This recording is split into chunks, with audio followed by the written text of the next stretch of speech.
Hello there, everyone. My name is Amanda from Team Edgar, and I just wanted to start off by welcoming you to today's webinar.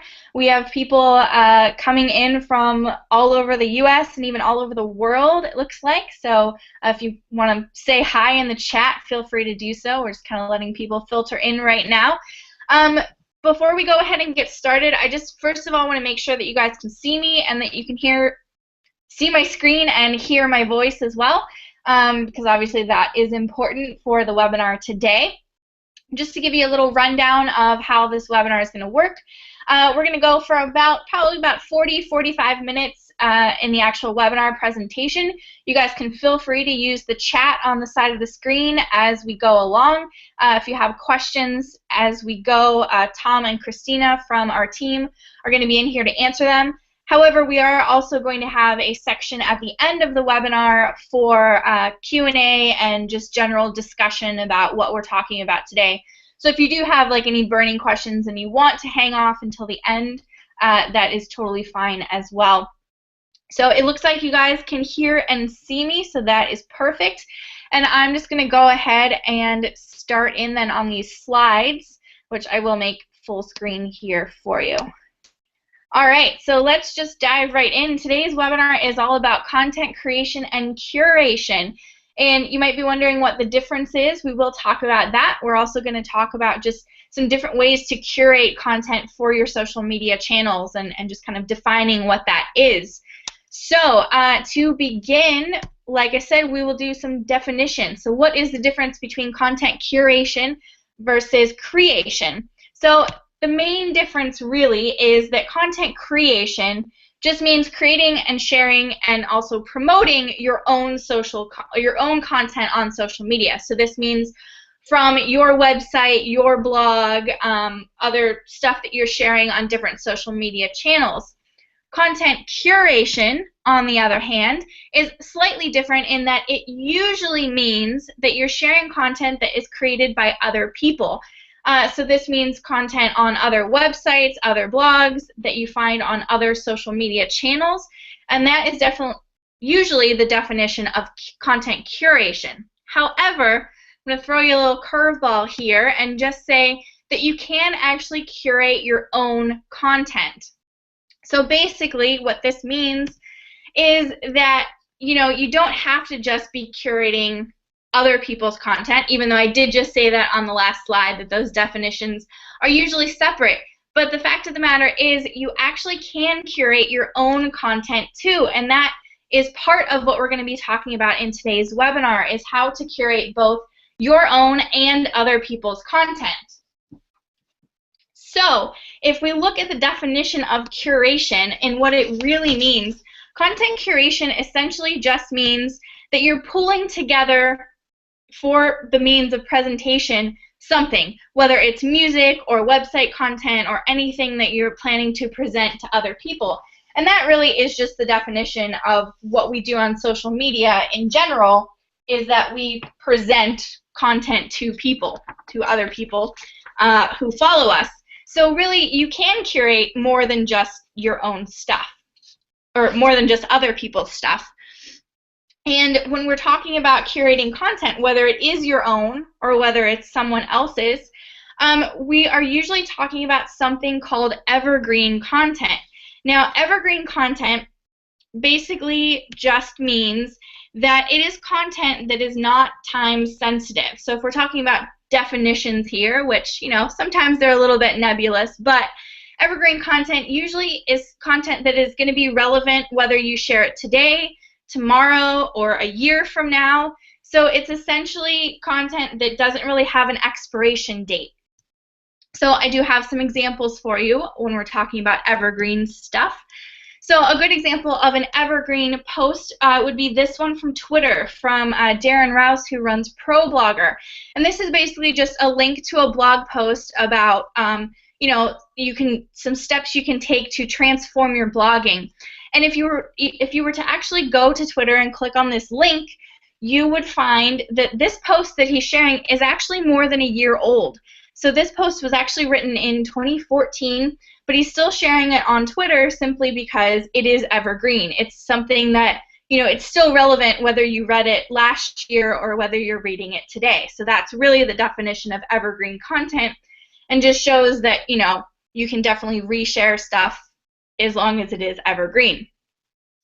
Another example, this is from our own Twitter account here at Edgar, and this is basically just a link to our blog, to our Edgar blog, and we just kind of, throw it out there to remind people that we have a blog and that we keep it updated and that they might want to check it out. And this is also evergreen because, a blog is something, it's not like we're going to stop posting to our Edgar blog anytime soon. It's a big part of our overall strategy as far as social media and marketing, and just the fact that, we want to provide people with really good information. So this is evergreen as well because, again, it's something that's going to be relevant whether they see this today or a couple of months from now. When we're talking about stuff that is not so evergreen, there are examples here too. So, for example, here is a Facebook post from our Edgar page that's actually promoting a hangout. So just like this one, except this is one that we did a couple of weeks ago about getting more social media followers.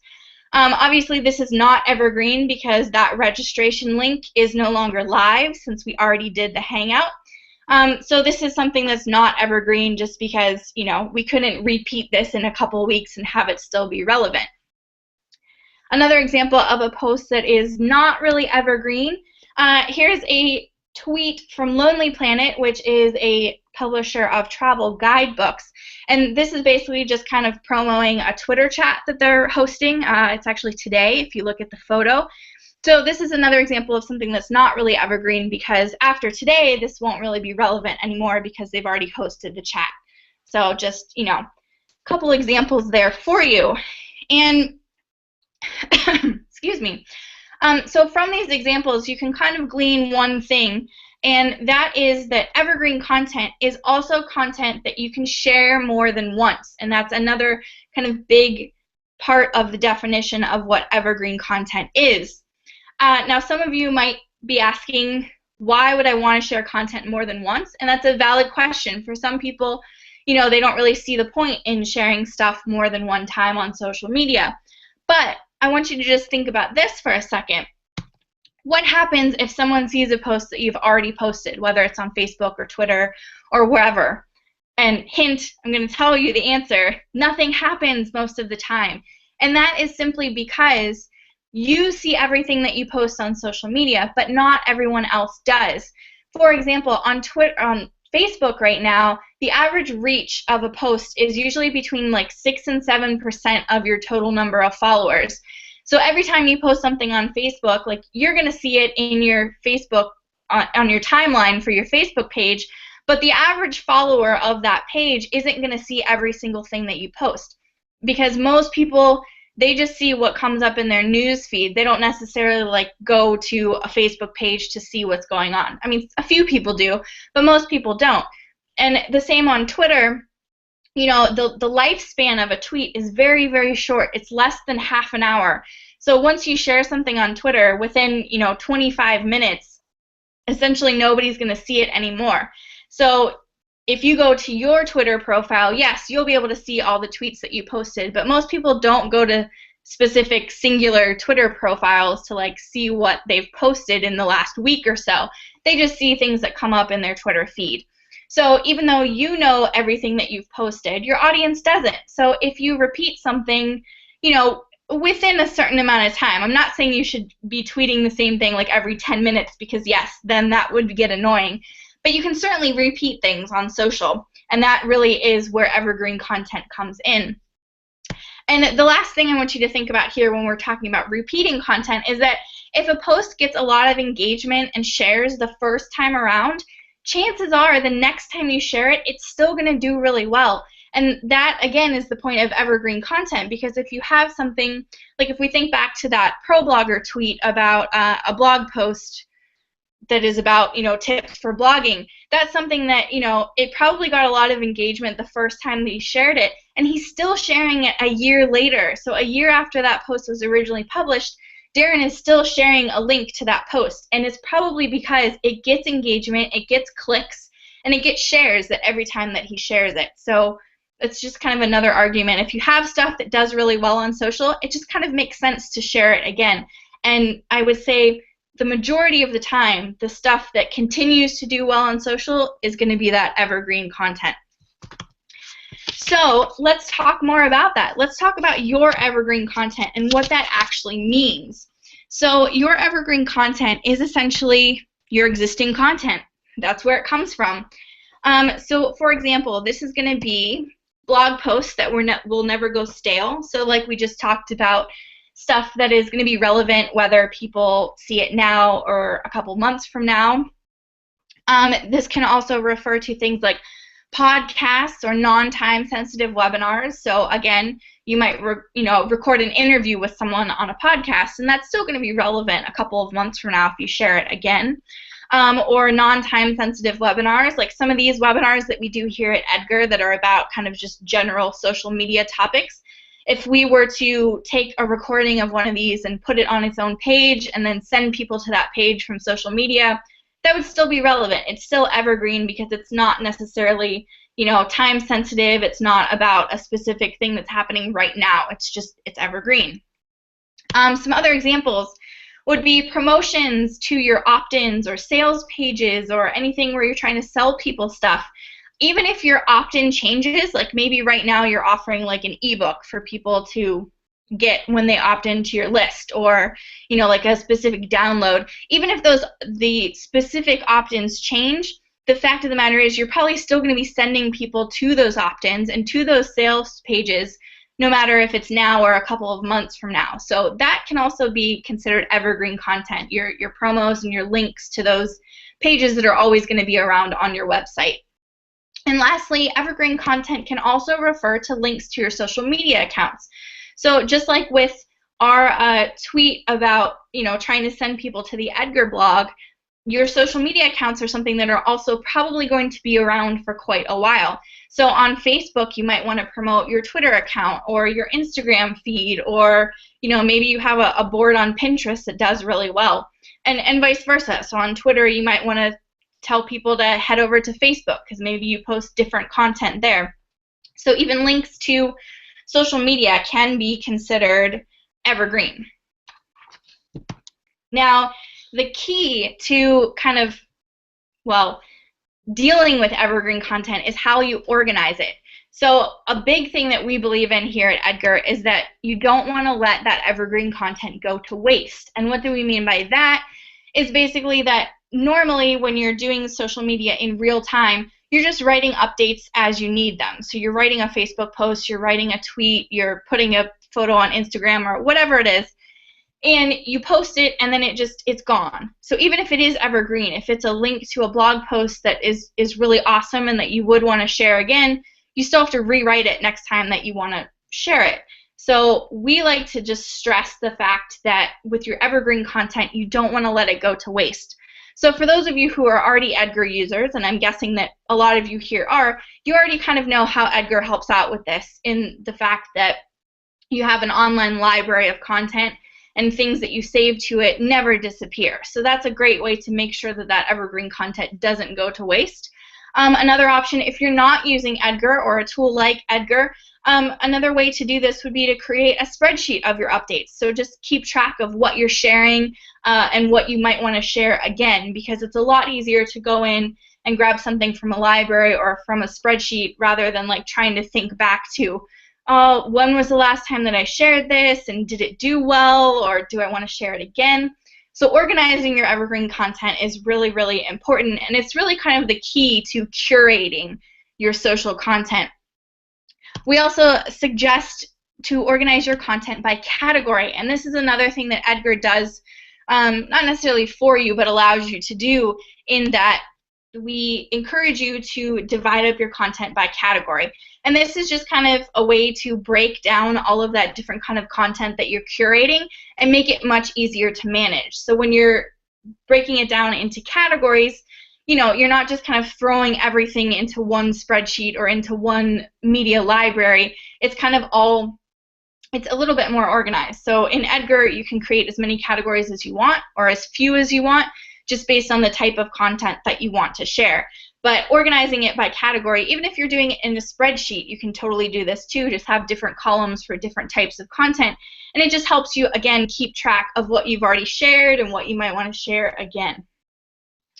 But when we are talking about evergreen content, so far we've just talked about your content. But like we said at the beginning, curation, it's not just about your content. Yes, you can curate your own content, but you should also be focusing on what we call OPC, or other people's content. So this is another huge part of your curation efforts when it comes to what you're sharing on social media.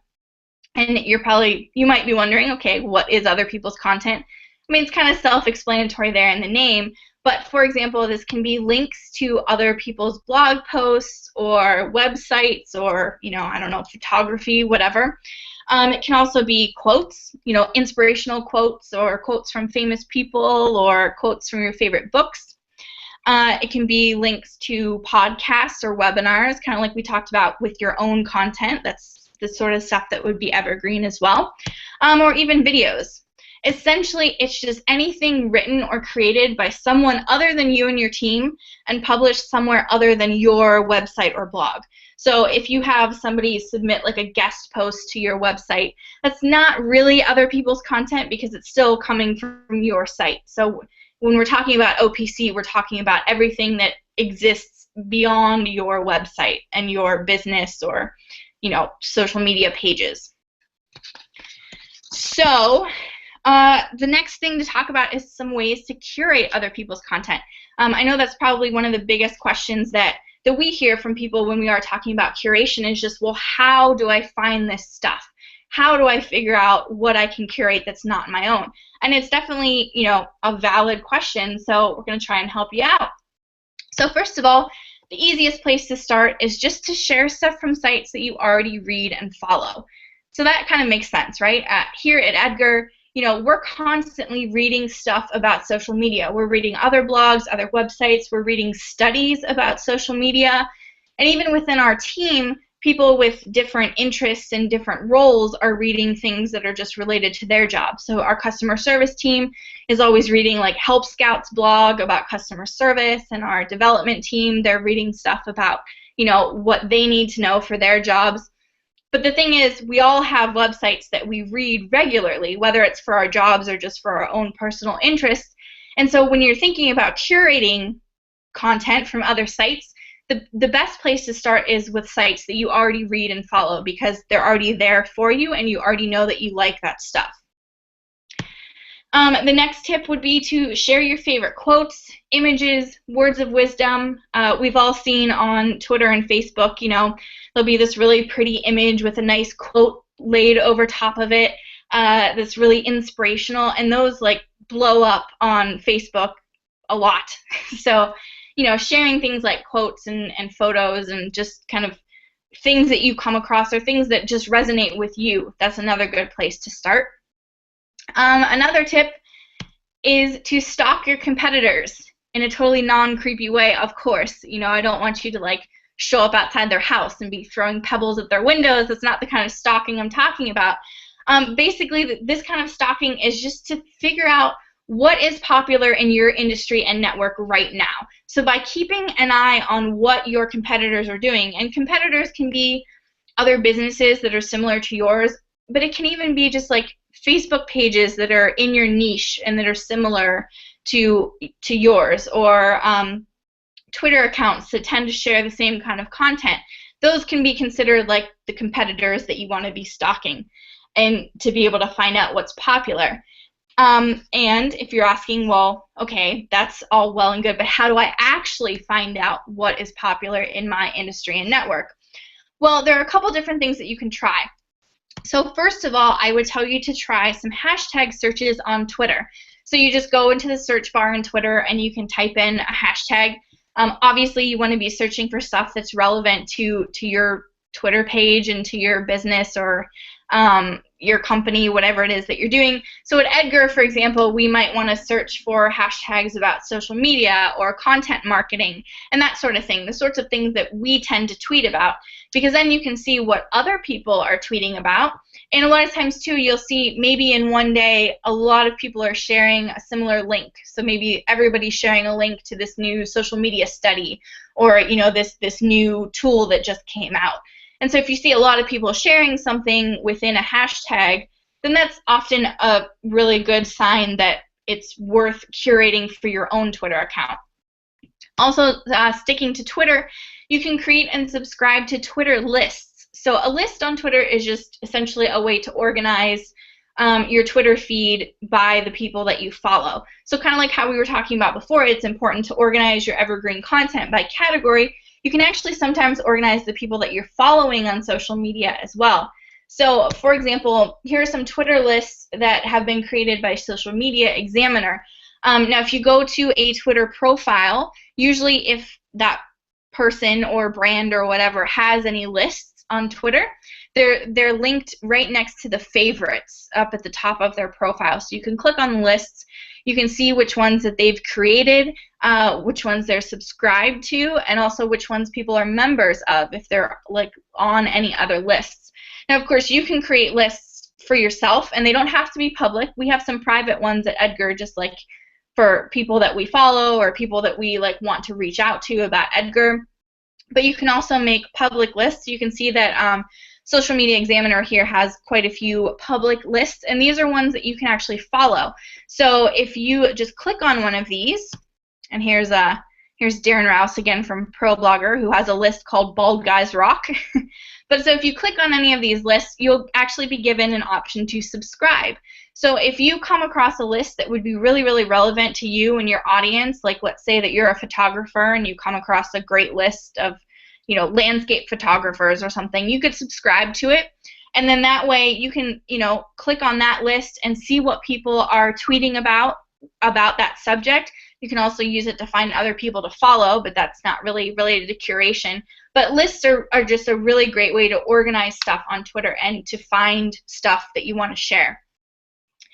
Moving away from Twitter, so if we're talking about Facebook now, the first tip as far as finding what's popular is just follow Facebook pages that you think are killing it on Facebook. So this means, if there are pages out there that just seem to be getting tons of engagement and their posts are reaching a lot of people and a lot of people are sharing what they're sharing, then that's probably a page that's killing it on Facebook and one that you probably want to follow just to kind of get an idea of what they're doing. And there's an easy way that you can do this. So we also suggest that you use pages to watch on Facebook.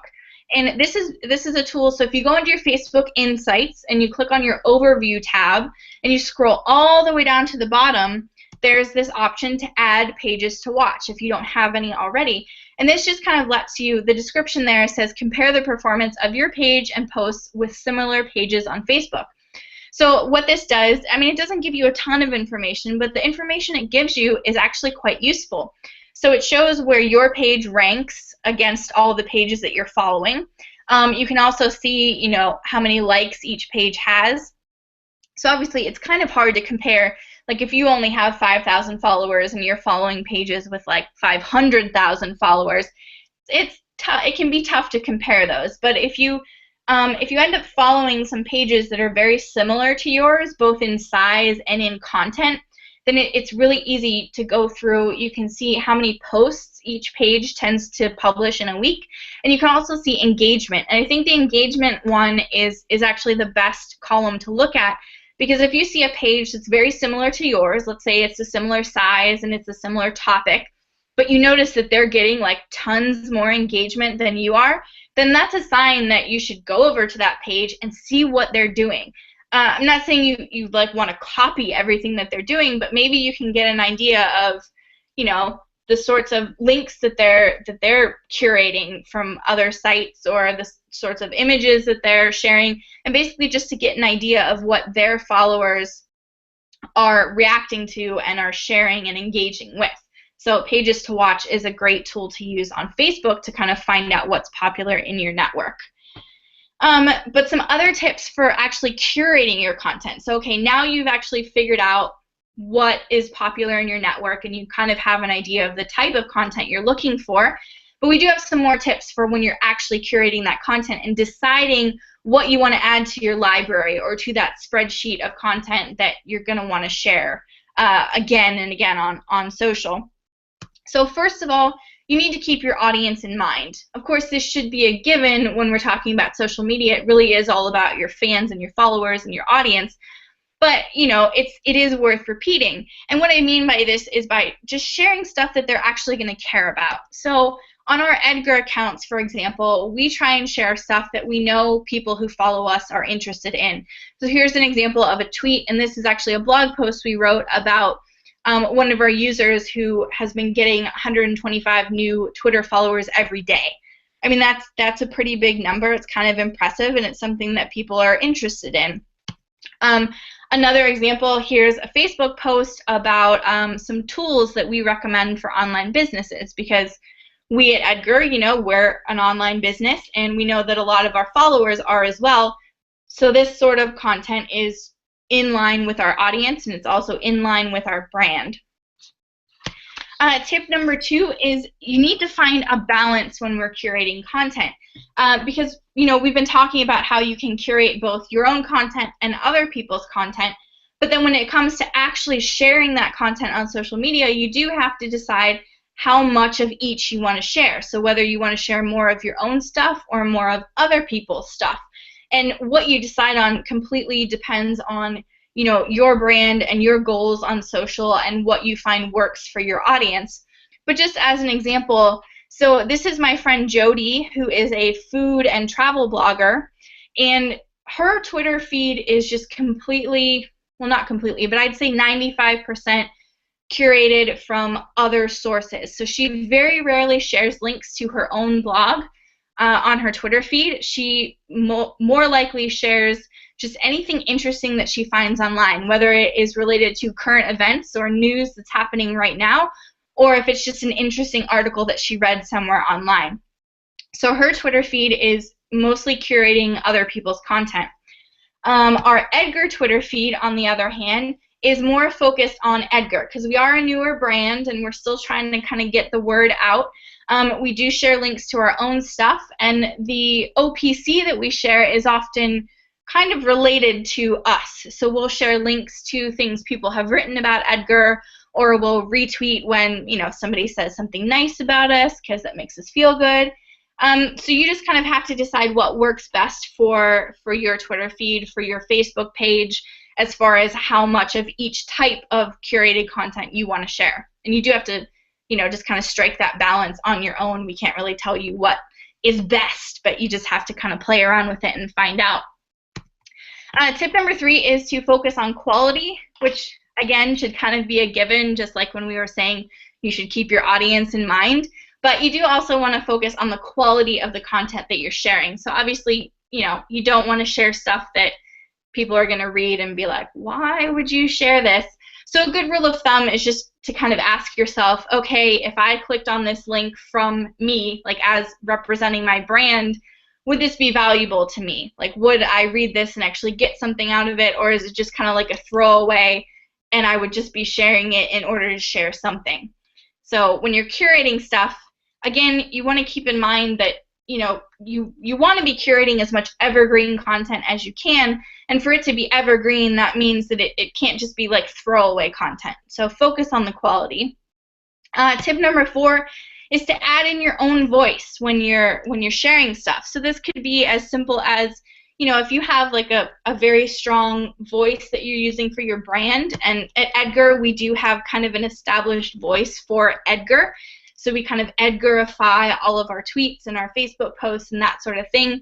And this can actually translate into when you're sharing other people's content as well. So instead of just sharing a link with like the title of the post, you can actually add a little bit of commentary, like saying, wow, this is super interesting and I just learned something new about Twitter, or, you know, whatever it is that you're sharing. You can still add your own commentary into your tweet or your Facebook post so that you're still adding your own voice into your social content, even if it's curated from someone else. The last tip, number 5, is to pay attention to what works and what doesn't. And what we mean by that is, what are people actually responding to and engaging with when you're sharing it? And the easiest way to find this out is to use your Facebook Insights and your Twitter Analytics. These are both really, really great ways to find out what's working and what you can maybe improve upon. So, for example, if you go to Facebook into your Insights and you click on the Post tab and then Post Types, you'll get this handy-dandy little kind of chart, I guess, graph that shows you how successful different types of posts are on your Facebook page. Now, this doesn't break it down into like individual ones, although you can do that elsewhere in your Insights. But this just shows you the type of posts that do really well on Facebook. So this page, for example, obviously images are doing the best on this Facebook page. Way, way better than, let's say, video or straight up statuses. So what does this tell you? Well, this tells you that this page is probably going to continue sharing lots of images. Now, does this mean that they're never ever going to share another video? No, of course not. It just means that, you know, in this particular instance, probably sharing photos and links is going to work better. And this, of course, can change. We all kind of know Facebook is constantly changing their algorithm and giving priority to different types of content based on, you know, stuff that we don't even know about. So it's a good idea to check in on this sort of thing at least every couple of weeks. I'd say at least once a month probably would be good, just to kind of make sure that the type of content you think is doing the best is actually doing the best. And you can obviously see that based on reach and average engagement and things like that. On Twitter, there's also something that you can look at in your Insights. So if you go to your Analytics in Twitter and you click on Tweets and then Top Tweets, this will actually show you the tweets that you've sent out recently that have done the best. So the ones that have gotten the most impressions, the most engagement, and that sort of thing. You'll see here, you know, these are some of our Edgar tweets, and it seems like our job openings right now are getting the most clicks and the most impressions, which kind of makes sense for a business that's hiring new people.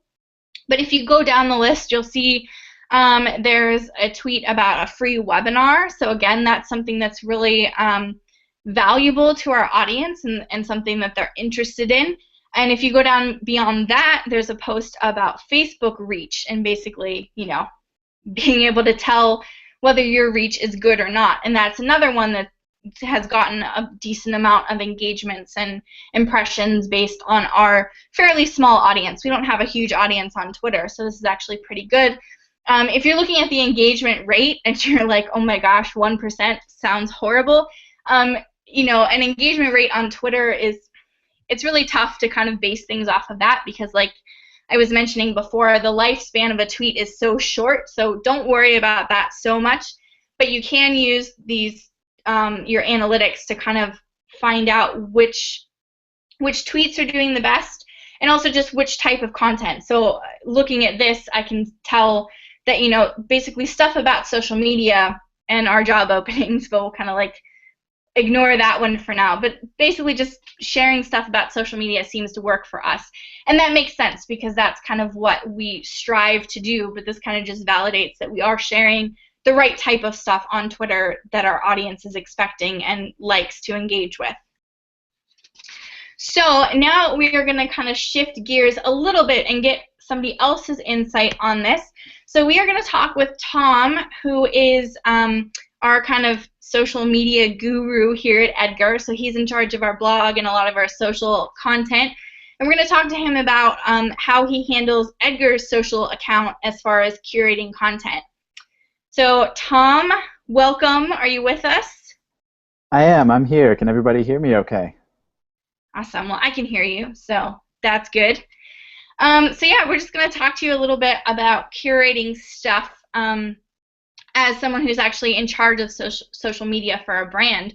So our first question for you is basically, so how do you curate stuff for Edgar's social accounts? How do you find it and organize it? Sure. Now, when it comes to, I want to say, when it comes to your own content, first of all, the first thing that you want to be thinking about is categories, like you had said. So, for example, your own original content. You might include all of that in sort of one big catch-all sort of category. And that's totally fine. That's actually what we do for the Edgar blog right now. Now, a big part of that is because our blog is still relatively young. We're a young brand. We just published our 30th blog post this week. So there isn't necessarily a huge variety of post types, so we just keep them together, and we organize them into one category that is just our blog posts. But say you want to make things a little more organized or a little more segmented. Maybe you have a huge volume of evergreen content that you're working with. You can also experiment with dividing up your content into different categories by type. So, for example, you might have separate categories for things like tool reviews or for tutorials and guides, videos and podcasts, infographics, things like that. Sort of like how you would tag your different types of posts in WordPress. You can have different categories based on type in your growing collection of social media updates. Because even if you don't use Edgar right now, if you're going to share your updates more than once over time, you may as well save them someplace so that they're always available for you to use, like Amanda had suggested using a spreadsheet. And this is really useful if you have a bigger library of content to work with, because then you can more easily make sure that the different types of posts are being shared at different times, and that you're getting an even spread and a nice variety of the different types of posts that you have in that back catalog. Something else that we do here at Edgar is we create separate categories for blog posts that we only want to promote for limited times. This is something I saw some of you guys talking about in the chat when you were talking about like holiday-oriented posts, right? So for example, say we promote a certain product only at specific times throughout the year. And we usually publish blog posts around those times that tackle subjects specific to that product and the solutions that it provides. So what we'll do is write a series of updates promoting those posts, and we'll keep them in their own category, away from our usual blog posts that we share on a regular basis. That way, when the promotion period is over, we can just stop using the updates from that specific category. If you have posts or other content that are evergreen in the long term, but they're only relevant at certain times of the year, like promo posts, or they're posts that you only want to share in the summertime and not in the winter, for example, keeping their social updates separate like this is a huge time saver, because you can just take them in and out of your sharing routine throughout the year, and then the rest of the year they're still saved someplace, they're just not getting posted. Now, when it comes to curating OPC, because we've been talking about OPC a lot, and how we do that for Edgar's social accounts. This is going to go back to some of the stuff that you were talking about, but now we're going to look at it in a little bit more detail. So, for example, there was a study that came out late last year all about the different reasons, scientifically, that people actually share content online. And I'm actually going to pop that link in the chat right there if you want to check it out. But I'm going to sort of cut to the chase here, because there are 3 reasons in particular that you can read about in that study that are really relevant, and that you can keep in mind as you're curating other people's content for your social media. So first of all, you can share valuable information. Second, you want to define yourself to other people. And third, you want to grow and enrich your relationships with your followers, or whoever you're connecting with online. Now the odds are, just by virtue of being a professional in your industry, you do a lot of reading about what you do. Like Amanda said, we read a ton of blog posts and guides and studies about social media marketing. But when you're not sure if something is worth sharing with your audience, you can sort of fall back on these 3 factors as sort of a litmus test. And we'll talk about each of them in more detail. So first of all, there's that issue of providing valuable information. We read tons of content about what we do every week. You read tons of content about what you do every week. You probably read it every day. But instead of just sharing everything, our first consideration has to be whether or not something would be as interesting and valuable to our audience as it would be to us. Because honestly, a lot of the time, it probably wouldn't be. A blog post or a study that's really relevant to what we do might be 1 or 2 degrees removed from being really useful to our own readers. In cases like that, it might be more useful to take the lessons we've learned from something else and put them in a context that's relevant to our readers. That's something we do a lot whenever we come across an interesting study. We might break it down, take a closer look at the data, so that we can explain what you can learn from it and why it matters. That's something that we might turn into a blog post on our own website. The second thing that you want to think about when you're sharing other people's content is that defining yourself to other people. Now, the OPC that you share kind of says a lot about you, and it can do as much to define your business as your own content does, which is kind of weird, but it's true. You know, it's kind of like how when someone tells you who their favorite musician is. I know we have at least one Naughty by Nature fan in the chat room today.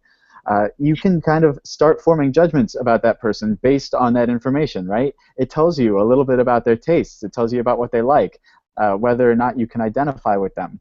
Now, naturally, sharing useful information can help establish you as an expert and as someone who pays attention to what's going on in your field. Sharing useful information is great, but that's not all there is to it, right? Think about things like the tone of what you're sharing, the level of authority of what you're sharing. You know, is it funny? Is it casual and accessible? Is it straightforward and serious? Is it inspirational? Is it written with experts in mind, or is it more for beginners? What you share is going to say a lot about you. So make sure that you're curating other people's content that doesn't clash with your own brand identity, because that's what your followers appreciate. And then the third thing we were going to talk about real quick is you just want to think about growing and enriching your relationships with the content that you share. This goes back to what Amanda said about adding your own voice. You know, what's the perspective on the thing that you are sharing? For example, do you even agree with the thing that you're sharing or not? Is it controversial? You know, what's your stance on it? Even better, what do your readers think? You know, you can share a link and ask for your readers' opinions and use the OPC that you share as sort of a conversation starter on your own social media. So, you know, ultimately, with these things in mind, you know, curating OPC doesn't have to feel complicated. You know, it's not complicated. And once you get in the habit, you'll know pretty quickly whether something is worth sharing with your followers. But when you're getting started, if you find that you're often asking yourself whether or not you should share something, thinking of content in these terms might help you determine what sharing it would accomplish and how it might reflect on you. I think those are all really great tips, Tom, and I appreciate you kind of giving us some insight into how you curate stuff for Edgar's social accounts. Now, for those of you who might be a little bit more interested in where you can find OPC, because obviously we've talked about that a lot today on this webinar. It's just other people's content, and we did give you some ideas of how you can kind of find what's happening in your industry and what's popular right now. But if you want some other additional sources, we have a few here to tell you about. So for inspirational quotes, for example, here at Edgar, we really like brainyquote.com. You can basically search for quotes about like pretty much any topic you can think of in there. You can also turn to Pinterest. I mean, I know that's kind of like a weird one, but you can often find boards that are just dedicated to quotes on Pinterest, so that might be another place that you want to try. Another thing you can consider is where you can find content from. So as far as curating content from other people, there are tons of options out there, and this certainly is not like a comprehensive list in any way. Oh, are you guys not able to see me anymore? Sorry, I just got this message.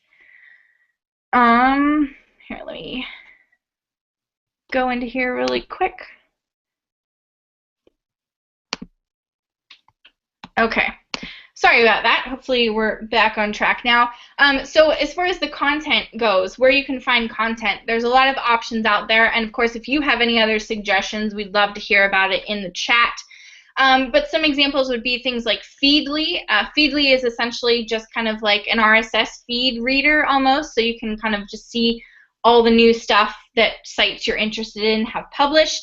There's also some other options in here like Sway and Content Gems. Topsy is good if you want to search for specific content on Twitter. And also we talked about Twitter lists before as well, so that is another option to use. But like I said, there are tons of options out there, and what you use just depends on kind of what you know, what works for you and where you like to find content. But we would like to hear your suggestions. So we are going to turn it over to you guys now for some discussion and also some questions. So I know we did get some questions throughout the Hangout, but obviously if you have any more about anything we talked about today in regards to content curation, now is the time to ask. But also we want to know from you, do you have any creative ways of organizing or curating your evergreen content? And also, what kind of sites do you turn to find great OPC to share on your social channels? So feel free to head into the chat and tell us about it or ask us any questions that you have. Let's see, I think we did have some questions from earlier as well.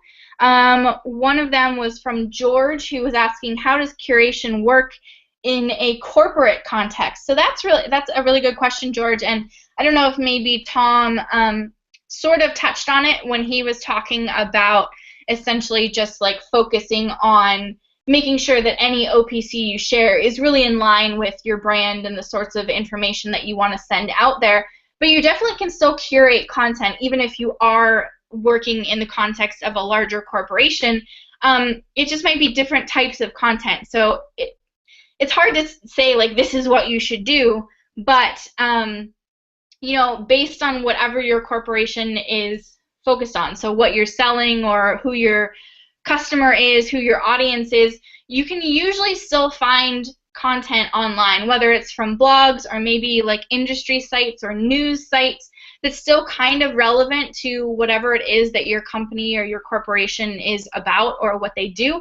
And you don't have to think super literally about the content you're sharing either. Like here at Edgar, it makes sense for us to share a lot of content that's related to social media. But we also could sometimes we'll just share like fun stuff, like World Octopus Day happens once a year, and we might just share some like fun facts about octopi because our mascot is an octopus. Now, is that like super related to our social media tool? No, of course not. But it's in line with our brand because it's kind of just like fun and weird and out there, which is kind of what our voice is, just really fun and playful. So as far as like your corporation, it just kind of depends on the tone that you use in your social media. Some suggestions here for some other social or for some other places to find OPC. Dave says, I use mention.com to monitor keywords that relate to my brand and then share the best content being mentioned on the web. That's a great, another great one, Dave. Thanks for sharing that. Kelly says that Newsify is a good source as well.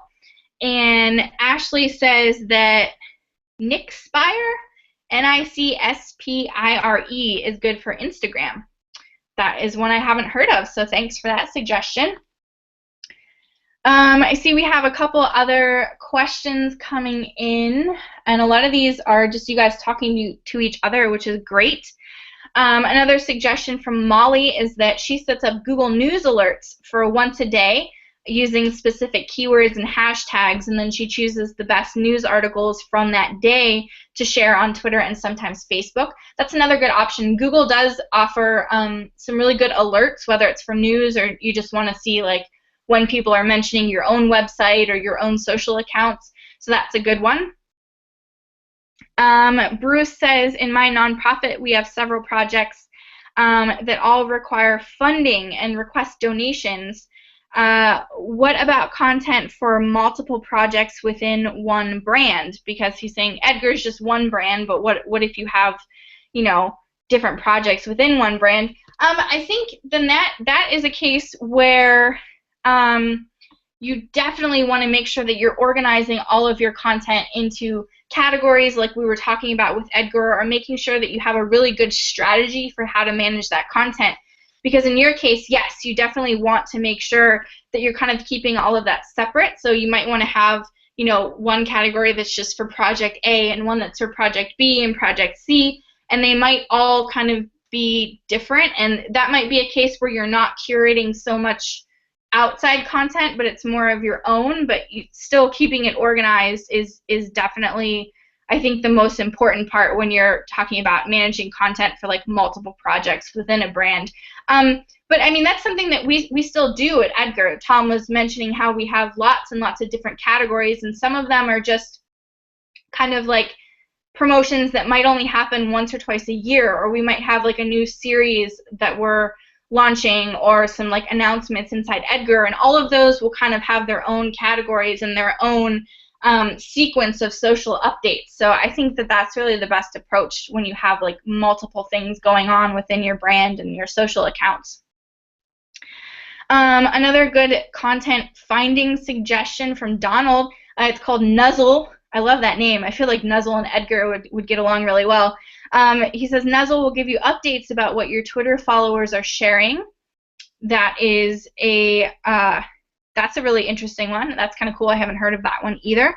Somebody else says they use Flipboard a lot. Another good one. And social mention has also been mentioned as well. Social mention. Yeah, so if you guys have, I mean, these are all like amazing suggestions, and we do have a couple more minutes if you have any other questions for us about content curation or anything like that. Let's see what else we have in here. It's awesome to see how lively our chat has been. We definitely love to see that on our webinars, just people really getting involved. Couple questions coming in that are very Edgar specific, so I guess we can kind of tackle those if you guys don't have any other ones. Katie is asking if we have any plans for developing tagging on Facebook. It's not something that's in the pipeline right now for Edgar. You can obviously tag people on Twitter through Edgar, but tagging on Facebook isn't something that Edgar can do currently.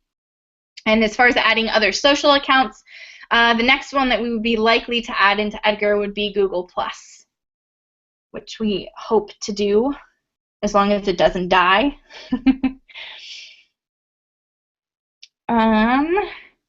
Another question, okay, one from Jody, who's asking, what are some good apps to create our own content? That's really good, Jody, and I am willing to bet that some other people in here would probably have some suggestions as well. For us at Edgar, we use things like Canva and PicMonkey to create like images, or where you want to put like text on an image or something like that. Those ones are really useful. But as far as like actually creating content otherwise, I'm not really sure that there are really great apps out there for that, because a lot of it is just, you know, you need to write the content to go along with a blog post or anything like that. Let's see. Ashley is asking, I work for a college prep company in Jamaica. How do we keep content relevant to our audience? That's a good question. So I think it all just depends on, again, your audience. You need to know who your audience is and what exactly that they're looking for when they're coming to your social accounts. But I think also you can definitely branch out a little bit. Like the stuff that you post doesn't necessarily have to be all about college prep, right? You could be sharing stuff that's just about, you know, college life or time management, or basically anything that like you would kind of teach in college prep, but you might be able to find links on other websites that are about similar topics that you could share, and then that means it would still be really relevant to your audience who's interested in college prep, but maybe it's stuff about, you know, I don't know, the colleges with the best food in the US, or, you know, those like random things that come out on Mashable and other websites. Basically anything that would be related to the college frame or that time of life for people. I think that's stuff that you could certainly share with your audience. So you don't have to think like, you don't have to be tunnel visioned with it. You know, it doesn't have to all be about college prep. You can also share stuff that just would be kind of related to that time in like a teenager's life or their parents' lives maybe. Let's see, Molly is asking, what about content creating and curating leading up to an event? That's another good one. And that is another situation where making sure that you're kind of chunking your updates into different categories can be really helpful. Again, just to make sure that you're staying really organized and keeping track of like what you want to share and when. But we definitely do that with Edgar as well. So if I go back to this slide, which we pulled up when Tom was talking, this is kind of a look at some of the categories that we actually use inside Edgar. So you can see that some of these, so there's actually one category right here that's for the content curation hangout. So that's just all the updates that we were creating to promote this hangout right now.